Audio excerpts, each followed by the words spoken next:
Information can be sent from one reviewer to another so that each can see the previous reviewer's comments, or you can set up a distribution list so that the reviewers receive the presentation at the same time. A comment is a small note attached to a text selection or a document component. Comments are helpful when you want to communicate with other authors or reviewers about a part of the document. Notice that the new toolbar displays below the menu bar. Let's explore the reviewing toolbar before continuing. The contents of the comment will be visible when the mouse pointer is moved over the selection containing the comment.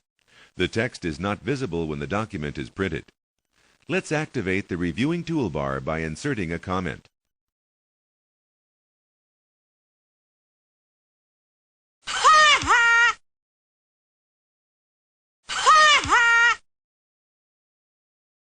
After inserting a comment, save the document and then send it to reviewers or let them know that the presentation is now available for review.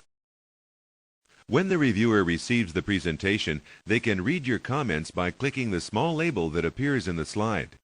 Reviewers can then make additional comments and changes without overriding the original presentation. When a reviewed presentation is returned to you, PowerPoint will automatically combine the reviewed presentation with the original if you open the presentation in Outlook. If the reviewed presentation is accessed by other means, you can use the Compare and Merge Presentation option on the Tools menu.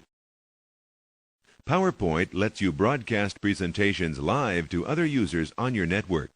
You can send slides, audio, and video using a web browser. To do so, the presentation must be saved in a shared folder. First, open the presentation that you want to broadcast. For this exercise, let's assume that the current presentation is finished and already saved in a shared folder. For your convenience, Slide 1 has been returned to view. Next, The scheduling feature is not part of the standard application installation, and you may be prompted to insert the CD-ROM. For this exercise, assume that a full installation has occurred. To schedule, record, or begin a broadcast, you must first save the presentation.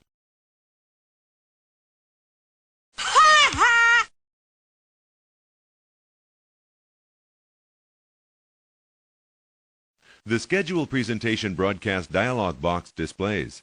Here you can enter information about the presenter and presentation that will appear on the lobby page.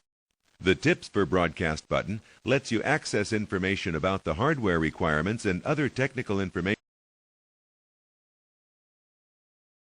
The Settings dialog box contains several presentation options, including audio and video settings.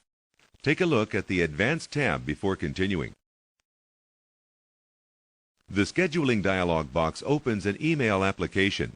Use the fields to enter specific information about the broadcast.